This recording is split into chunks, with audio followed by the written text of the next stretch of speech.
All right, well, where'd the road go?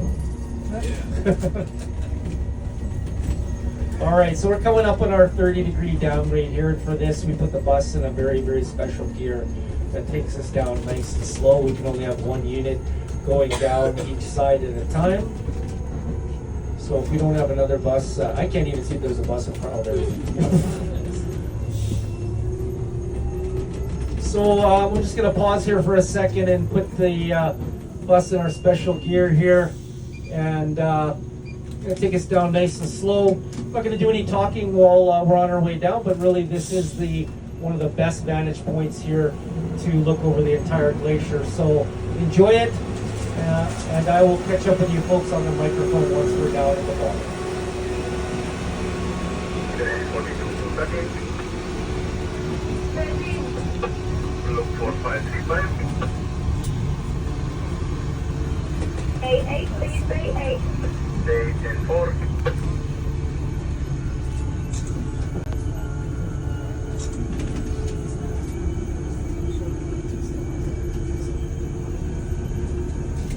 Marshall 6 to 30. 13. 10-30. Bay1, please, Bay1. 10-4, Bay1.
All right, well, good job, everybody.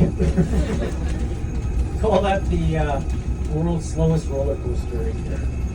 So if you've been on a glacier anywhere in the world before, put your hand up.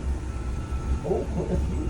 Excellent, excellent. You should all have your hands up now because we're on a very special area of the Athabasca Glacier. We call this the ice core, and it's represented by this wonderful insulating barrier of centuries-old eroded rock and rockfall from the adjacent mountain here on our left. This is Mount Athabasca that creates this wonderful insulating barrier. So much so that it'll protect these edge areas of the glacier from melting long after these exposed areas, the main areas of the glacier, are long since melted and gone. And the best example of what we're driving on right now is just coming up on our right. As soon as we pass the crest of this hill, if you look down on your right here, you'll see a cross-section of very, very dense blue glacial ice exposed here with the eroded rock on top. If we were to cut this road right in half, that's an example of exactly what we're driving on right now. If you look at the base of it, you can see the tremendous power of the meltwater cutting through the bottom of that cross-section of ice there.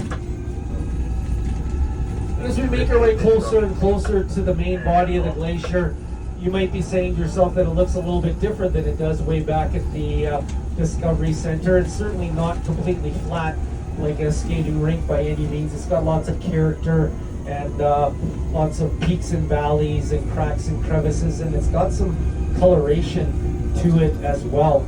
And that coloration is called cryoconite, and it's made up of different environmental factors such as dust and rock from the surrounding mountains, and as well as ash from forest fires.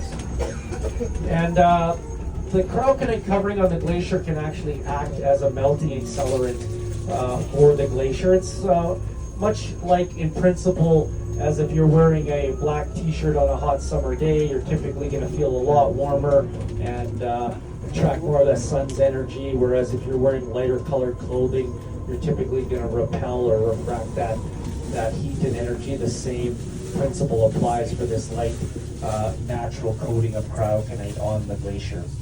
And as operators here, we actually carry the cryoconite sediment on our tires here, so it's really important that before we go onto the glacier that we remove it so as to not take any more onto the ice sections of the glacier than is already naturally occurring. So we're just coming up to our tire wash here, and I'm just going to pause up here at the tire wash as I approach, and I'm just wondering if I can get 4 really fit volunteers to come up and give me a hand with the tires. Anybody? Any takers? Not hearing any seatbelts. All right, we'll just drive through. Here we go.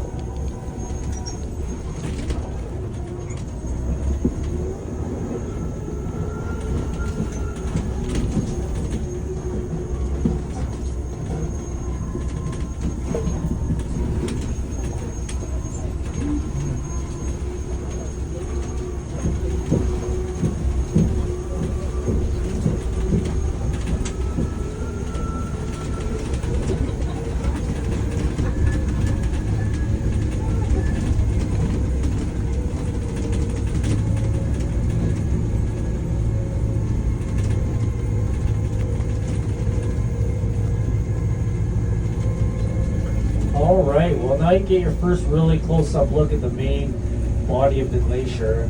As I said, it's got lots of character to it, and it almost looks moonscape-like when you're this close to it.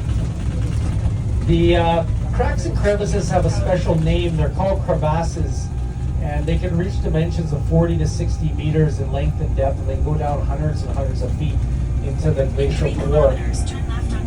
And, well, somebody, Siri's giving us directions to the... Okay. I don't think that's ever happened before.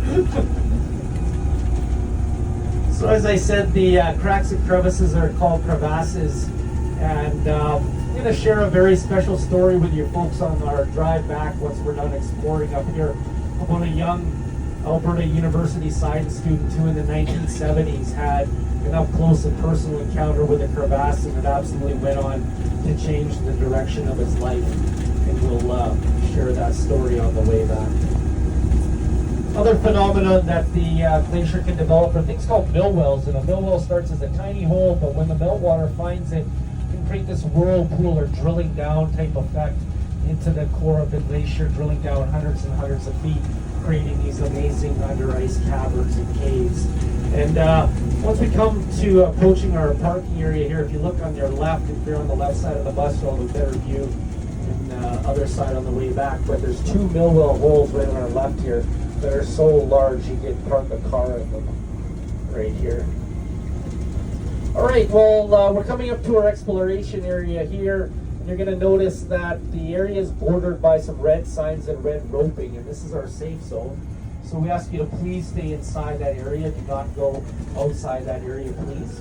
And you may also encounter some yellow signage when you're walking around out on the glacier as well, and those mark some smaller imperfections like meltwater or perhaps some small holes, so just avoid those if you come across any of those signs. And one of the common questions we get up here is the water safe to drink? And the answer is yes.